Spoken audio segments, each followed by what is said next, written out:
Good morning बच्चों। 11वीं class के कॉमर्स की श्रृंखला में मैं आज आपको पारिभाषिक शब्दावलियों में सिखाने वाली हूँ देयताएं यानी लायबिलिटीज।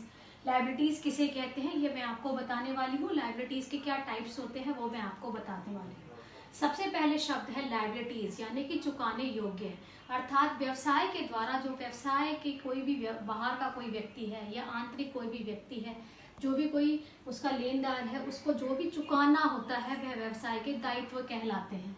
इन दायित्वों को हम बहुत सारे टाइप में बांट सकते हैं, तो मैं आज आपको सिखा रही हूँ। सबसे पहले बाहरी दायित्व यानी संस्था के बाहर के वे लोग जिनको कि हमको यानी संस्था को एक समय निश्चित समय में राशि चुकानी है या कोई वस्तु चुकानी है, वह संस्था का बाहरी दायित्व होता है। जैसे बाहर बैंक से लिया गया या सरकार से लिया गया कोई लोन। ऐसे ही आंतरिक दायित्व होता है संस्था के अंतर्गत जितने भी लोग काम करते हैं, जैसे कि संस्था के कर्मचारी या संस्था के प्रबंधक या संस्था का स्वामी स्वयं खुद भी। जब व्यवसाय का ये दायित्व होता है कि वे व्यवसाय के आंतरिक पक्षकारों को अपने निश्चित समय में अपनी राशि का, उनकी बकाया राशि का भुगतान करे, वह उसके आंतरिक दायित्व कहलाते हैं। ऐसे ही समय अवधि के अनुसार होते हैं अल्पकालीन दायित्व, शॉर्ट टर्म लायबिलिटीज, यानी कि एक साल के भीतर जब दायित्वों का भुगतान किया जाता है तो वह शॉर्ट टर्म लायबिलिटीज कहलाती हैं। ऐसे होते हैं दीर्घकालीन दायित्व, समय अवधि के आधार पर लॉन्ग टर्म लायबिलिटीज, यानी जिनका भुगतान एक वर्ष से ज्यादा समय के पश्चात करना होता है, जैसे लंबे अवधि के लिए ले गए बैंक लोन, डिबेंचर्स आदि। ऐसे ही एक टॉपिक होता है संदिग्ध दायित्व। ये भविष्य में किसी घटना के घटित होने पर निर्भर करते हैं।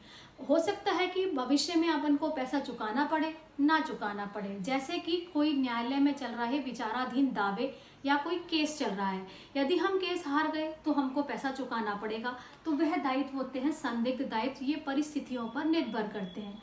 ये है दायित्व के प्रकार। इसके बाद मैं आपको बता रही हूँ आहरण यानी ड्रॉइंग। जो व्यवसाय का जो स्वामी होता है वह व्यवसाय में निजी प्रयोग के लिए कुछ धन राशि या वस्तु समय समय पर अपने व्यवसाय से निकाल सकता है। तो व्यवसाय का स्वामी जो अपने निजी प्रयोग के लिए कोई भी धनराशि या वस्तु निकालता है तो वह उसको ड्राइंग्स कहते हैं। इसी प्रकार से व्यवसाय में बहुत प्रकार के खर्चे करने पड़ते हैं। व्यवसाय किसी वस्तु को बनाने में खर्चे करने पड़ते हैं, किसी वस्तु को लाने में खर्चे करने पड़ते हैं। जब कोई कच्चा माल लेकर के आते हैं, उसको अपने व्यवसाय तक लेकर के आने के खर्चे होते हैं, जैसे कोई डॉक चार्जेस हुआ या कोई कस्टम ड्यूटी पेड करनी पड़ी या फिर कोई ऑक्ट्राय पेड करना पड़ा, तो वह कहलाते हैं प्रत्यक्ष व्यय, यानी व्यवसाय में माल को व्यवसाय तक लाने के खर्चे कहलाते हैं प्रत्यक्ष व्यय।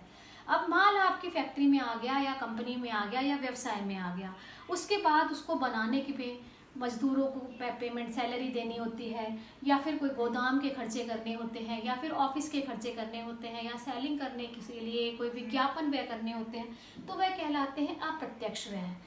ये आज के टॉपिक्स थे। इसके नोट्स मैं आपको भेज चुकी हूँ। फिर भी कोई प्रॉब्लम हो तो आप कॉल कीजिएगा। Thank you.